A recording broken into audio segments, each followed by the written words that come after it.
উদয়ৰ মহামান্য সদন পবিত্ৰ সদনৰ মাজমজিয়াত উপস্থিত হৈ পোনপ্ৰথমে দিনৰ 1 বজাতো গুড মৰ্ণিং বুলি সম্ভাষণ জনোৱা সন্মানীয় বিৰোধী পক্ষৰ সদস্যসকলৰ জ্ঞাতাৰ্থে জনাও যে যিদৰে মোৰ আইক ভাল পাওঁ বুলি ক'লে আপোনাৰ আইক বেয়া পোৱাটো নুবুজায়, সেইদৰে উত্তৰ পূৰ্বাঞ্চলৰ আন্তঃৰাজ্যিক সীমা সমস্যাই অঞ্চলটোৰ সামগ্ৰিক উন্নয়নত বাধা প্ৰদান কৰিছে বুলি ক'লেই অন্যান্য কাৰণ যেনে ভৌগোলিক বিচ্ছিন্নতা, কেন্দ্ৰৰ অমনোযোগিতা, জনজাতীয় অসহিষ্ণুতা আদিবোৰক নস্যাৎ কৰাটো নুবুজায়। আৰু তাকে নুবুজি সন্মানীয় বিৰোধী পক্ষৰ সদস্যসকলে আজিৰ সদনত চালে বেৰে কোবোৱা যুক্তি প্ৰদৰ্শন কৰি আছে। আচলতে তেওঁলোকৰ গাতো দুখ নাই। অসমীয়াত এষাৰ কথা আছে নহয়, বোলে খালী পাত্ৰৰ মাত এনেও বেছি। মান্য অধ্যক্ষ মহোদয়, উত্তৰ পূৰ্বাঞ্চলৰ আন্তঃৰাজ্যিক সীমা সমস্যাৰ আৰম্ভণি হৈছিল তেতিয়াই যেতিয়াই একতাৰ বৰ জৰীৰে বন্ধা বৰ অসম ভাঙি নাগালেণ্ড, মেঘালয়, মিজোৰাম আৰু অৰুণাচল প্ৰদেশৰ জন্ম হৈছিল। আৰু 1960ৰ দশকৰ পৰাই এই ৰাজ্য চাৰিখনৰ অসমৰ সৈতে চলি অহা সীমা সমস্যাকে মূলতঃ উত্তৰ পূৰ্বাঞ্চলৰ সীমা সমস্যা বুলিব পাৰি। মান্য অধ্যক্ষ মহোদয়, ৰাইটছ এণ্ড ৰিস্ক এনালাইচিছ গ্ৰুপৰ border disputes in the north east the raging war within শীৰ্ষক প্ৰতিবেদনৰ তথ্য অনুসৰি উত্তৰ পূৰ্বাঞ্চলৰ সীমা সমস্যাৰ বাবে এতিয়ালৈকে প্ৰায় 157 জন লোক নিহত হ'ব লগা হৈছে, 361 জন লোক চিৰ জীৱনলৈ ঘূণীয়া হ'ব লগা হৈছে আৰু 65,729 জন লোক গৃহহীন হ'ব লগা হৈছে।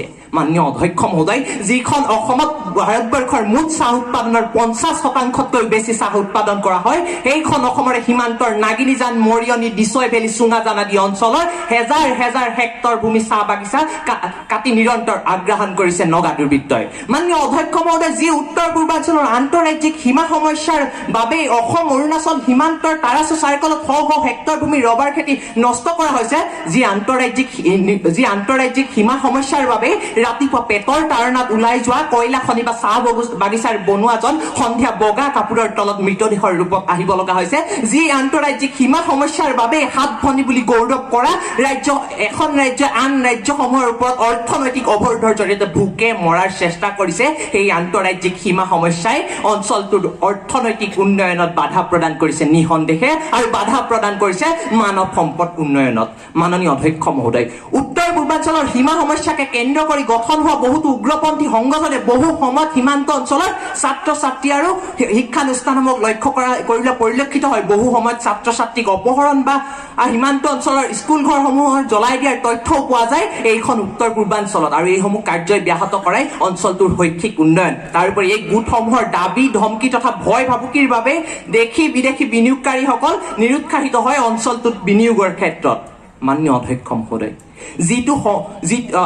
অতীজৰে পৰা উত্তৰ পূৰ্বাঞ্চলক কেন্দ্ৰই মাহীয়াৰ দৃষ্টিৰে চাই আহিছে বুলি কোৱা হয়। যিটো সময়ত প্ৰয়োজন আছিল উত্তৰ পূৰ্বাঞ্চলৰ ৰাজনৈতিক নেতাসকল একগোট হৈ অঞ্চলটোৰ সামগ্ৰিক উন্নয়নৰ স্বাৰ্থত কেন্দ্ৰীয় ৰাজনীতিত শক্তিশালী ভূমিকা পালন কৰা, সেই একেই সময়তে কিন্তু সীমা বিবাদক কেন্দ্ৰ কৰি এখন ৰাজ্যৰ নেতা ব্যস্ত আছে সিখন ৰাজ্যৰ নেতাৰ ওপৰত গোচৰ তৰা, সিখন ৰাজ্যৰ নেতা ব্যস্ত আছে ইখন ৰাজ্যৰ নেতাৰ ওপৰত সকলো দুখ জাপি দিয়া বোকা ছটিওৱা ৰাজনীতিত, আৰু ইয়াৰ ফলত ব্যাহত হৈছে অঞ্চলটোৰ ৰাজনৈতিক উন্নয়ন।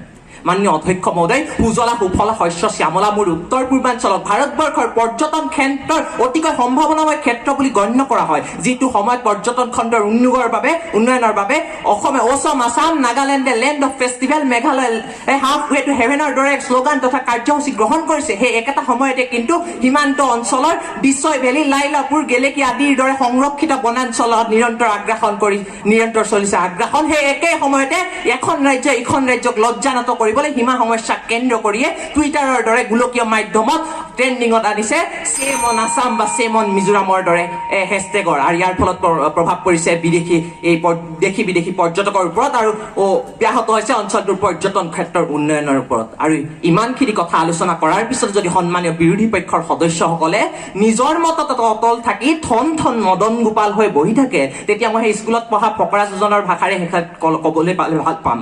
অকৰা উঠিলে মই লাগে হোৱা দোৱা, সাধ্য নাই কাৰো তাক সহজে নমোৱা। ধন্যবাদ মাননীয় অধ্যক্ষ মহোদয়, ধন্যবাদ মহামান্য সদন।